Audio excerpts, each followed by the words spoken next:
করার পরে আমরা ঋণটা পাস করি। আমরা গত 1-1.5 বছর শুরু করছি, কিন্তু সেভাবে কাজে করে নাই।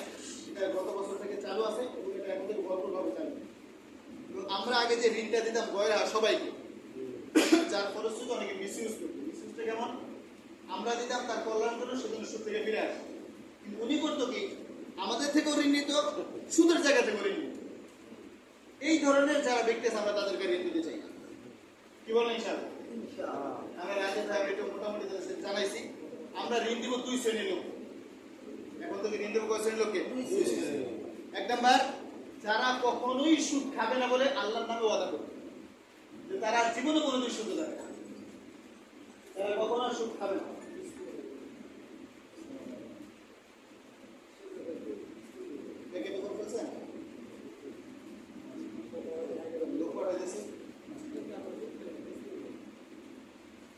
সমস্যা নেই,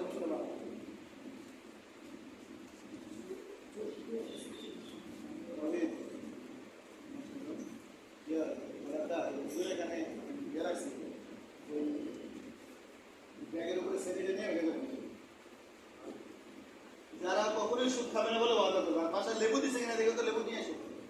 সুদ খাবে না বলে কি করবে? ওয়াদা করবে। এদেরকে আমরা দেবো, প্রয়োজন আমরা 50,000 দেবো।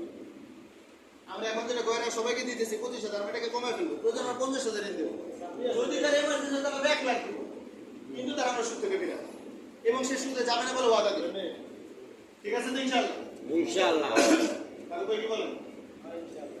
বলছেন ভাই? হ্যাঁ, এই ব্যাপারে একমত। ঠিক আছে, যার সুদের কিস্তি আছে একমত হয়েছে, আর কোনো দরকার নেই। ভাই কি বলেন?